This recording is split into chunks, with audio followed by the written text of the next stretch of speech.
Right, yeah, carrying on from the last video.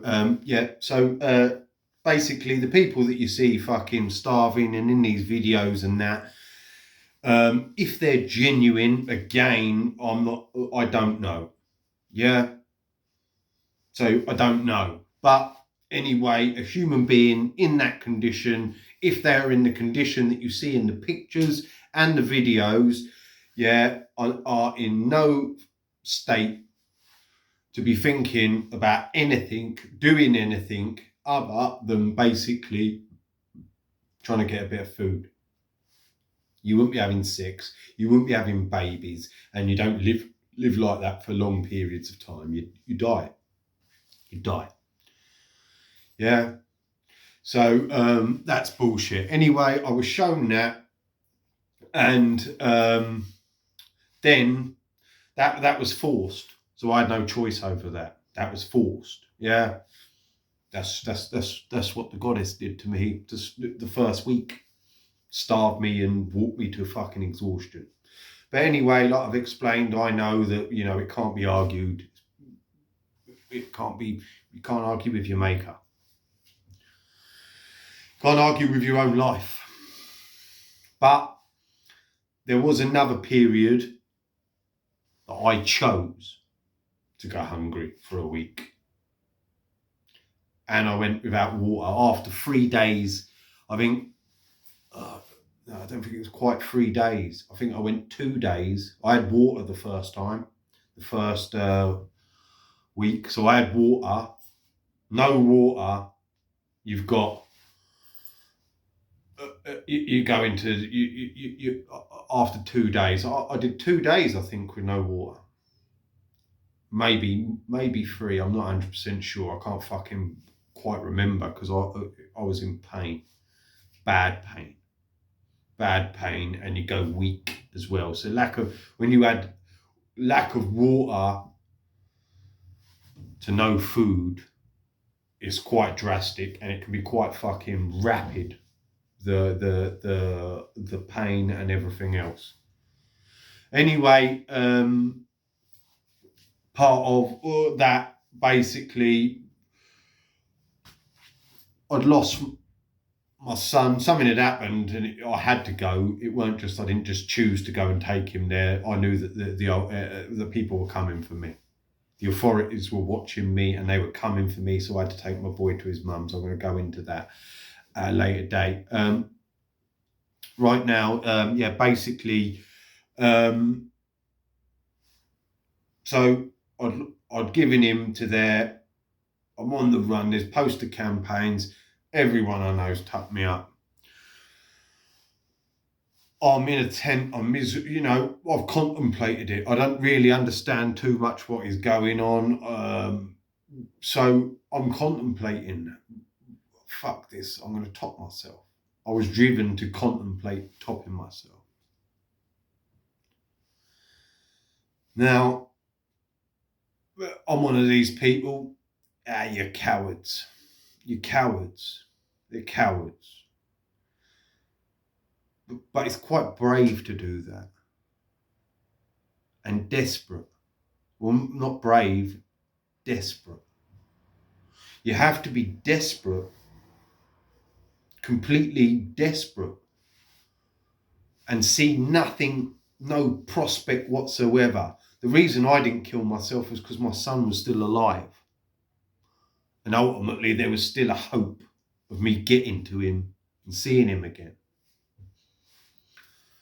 The reason I was able to go and push myself through all of those things and continue walking and continue doing what I needed to do is because I love my son more than anything. Yeah, well, I did. He was the driving force. Without him, I wouldn't have been able to do it. I wouldn't have been able to do that. I wouldn't have been able to push myself to the levels that I fucking pushed myself. I walked for miles and miles and miles and miles and miles and miles and miles. Because a number of things. It done a number of things on a number of different fucking levels. But to kill yourself, yeah, which is a common thing in what they call the Western world, is suicide.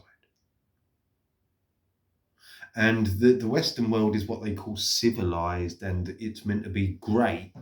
So why does everyone kill himself then? Why are children killing themselves?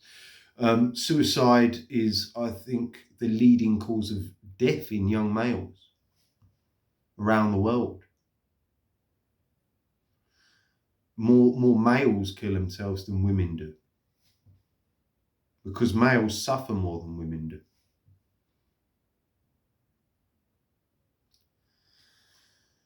And yeah, so basically something went wrong in him. It's not cowardice, it's desperation. It's desperation. Something's gone wrong in a fucking human being. Something's gone wrong. And something had gone wrong, like, again, I don't know. Suicide is suicide. He's one man he's just someone I knew. Millions of people do it that I don't know, and they've got friends and they've got fucking families and stuff. That's what I'm trying to say. It's not about people I know. It's just about situations of the world, and if people are fucking topping themselves, if death is suicide is the leading cause of death. And when I was in New Zealand, again, we ended up with this fucking round of woman's house. Her fucking son had killed himself as well, and she had this fucking thing. So suicide is massive, and drug addicts, yeah. So if you're a heroin addict who's on the fucking needle, yeah, they don't overdose, they die, they kill themselves because they're sick of their lives. Yeah, it's suicide. It's suicide because they know how much drugs to put into their bodies, because they're professional drug takers. You do get the odd accident where someone will choke on their vomit or something like that, but the majority of the time it's because they've pumped in more than they should, knowing full well the outcome of what they're doing, and it's probably the peacefulest way they can top themselves, because they've had enough. So as 3 people, massive. I was close to T. T looked after me. T was no one could do anything to little T when Big T was around. He was Big T to me, little T to his brothers, and that. Big T to me. And he looked after me. No one could fucking say anything to me. He would jump. He would fucking throw his head in front of a fucking car. He would have done. I know he would have done. He was my mate. Again, I was with him and my cousin loads, because I'd just take days off school, go round there. I'd go round there, and then once you go round there, you're fucking round there all the fucking, I'd be round there for a fucking week or so, and then I'd have to go home and that. So that's yeah, some fucking massive people, big people, they're all gone. Other people in my life that were important to me, I've not seen since fucking school age. They're gone. They've been gone. Them, ultimately you can bump into people and that, but what happened to your family? And I want to get to this, because that's what I said. Now, it was my family. We called each other cousins. T would have calls his brothers. Little D calls fucking big, they call, they were, but they hung around together. They hung around together as well. But you get other people that call people family and never see their family. But ultimately, your family are the people that you spend all your time with. Yeah? Adults that gave you presents and got in your way and punished your ass or give you money ain't your family that much. They're just people that give you what you need. The people that you're with all the time, your mates and that, if you was lucky enough to be out and have a load of mates, they were all my family. And that's what I'm trying to get to. Because They were my family. T was my family. No different from fucking. He was nicer to me than fucking Jodie was. T was much nicer to me than Jodie was. Sometimes I'd wind Jodie up because I want to get into this. Now, Jodie weren't hard. He weren't hard, but he was a complete fucking madman and a fucking complete cunt. Yeah, it could be a fucking tyrant. I want to get to this because sometimes the people that ain't hard, yeah, that want to be hard, wannabes, the wannabes that are media induced, wanting to be a bad man, wanting to be a gangster, yeah. Now, a lot of the other people, like I'm influenced by that. I'm no different to him. I want to be a gangster. I want to be a fucking bad man. Everybody does, yeah. But what happens is that he weren't hard. He couldn't fight his way out of a fucking paper bag. He was a fucking wimp. Yeah. So, and a lot of people knew it.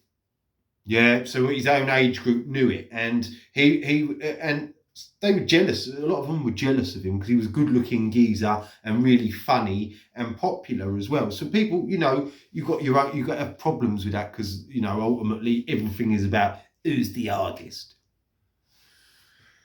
But what he could be, yeah, was a tyrant. He'd torture you. He'd torture people. They'd kidnap people. Sometimes he'd be with certain people and they'd kidnap them. And he would be a tyrant to the people that were kidnapped because he ain't that hard. And that's what you get. You get that quite a lot is people, the wannabes, I want to be a gangster, I want to be this, but ain't really that hard. When they are with other people and against people that are weaker than them, much weaker than them, then what you get is a different kettle of fish.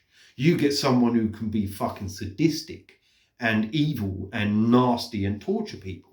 They would kidnap people for fucking days. It's not funny, but it is the world, and that was my world, and it happened around. It weren't only him. Loads of people would kidnap people and batter them for days, or kidnap them, take their car. They kidnapped a geezer, took him, robbed all his money, made him drive. That's what they would do. They'd kidnap you.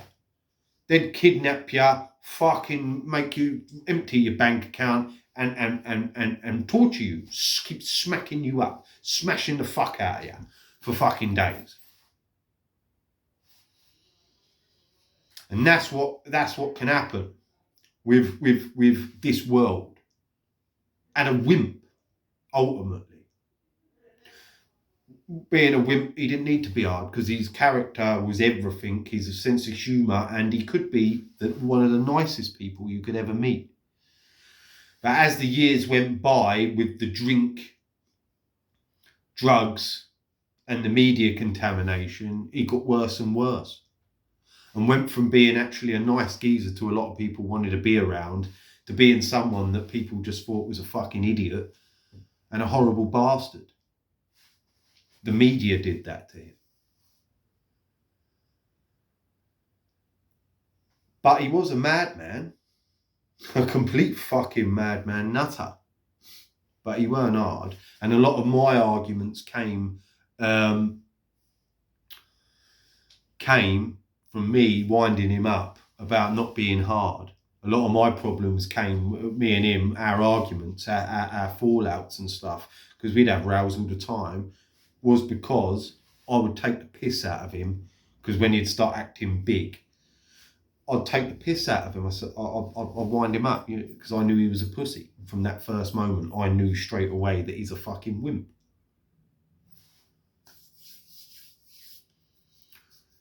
Now, I don't know really where I'm going with this one. I was thinking, where do I go? What do I do? Right, that's what I'm going to do. I'm going to talk about a couple of little bits and pieces, because I'm going to go back into that.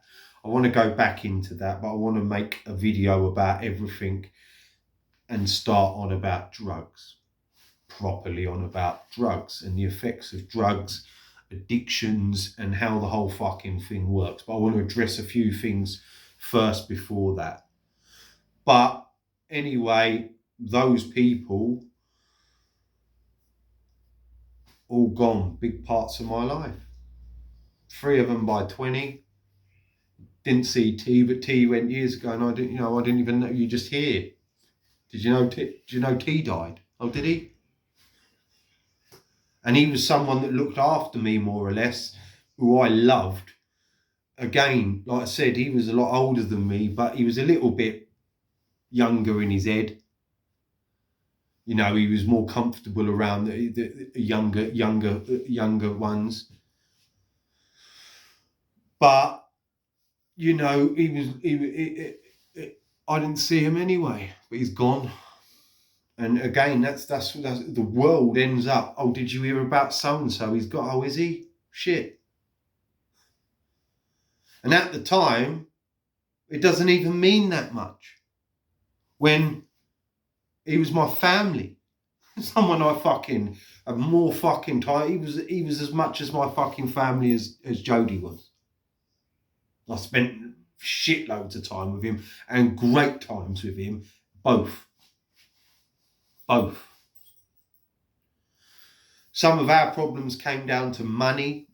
I didn't have any money. So with me and my cousin, in the end, he started being a bit snidey with me, and it come down to money because he was a bit of a baby.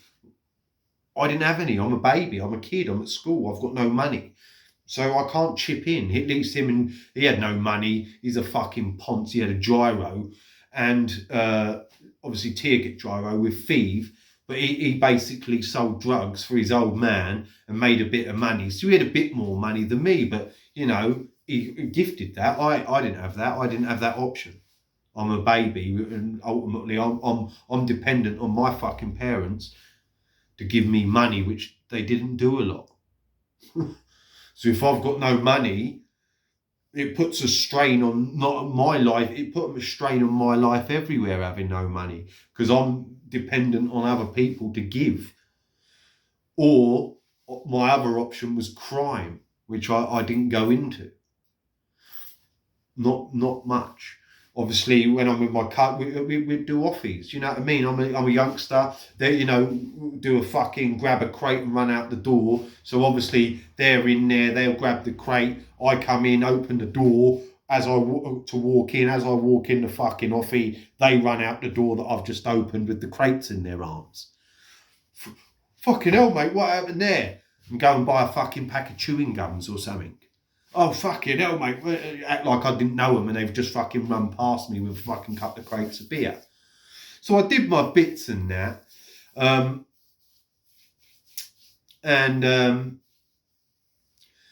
There was they were gone. Loads of people in my life. Loads and loads and loads and loads and loads of fucking people were fucking gone. But, that I do, actually. That I do. Because I can't really think that much of anything at the minute.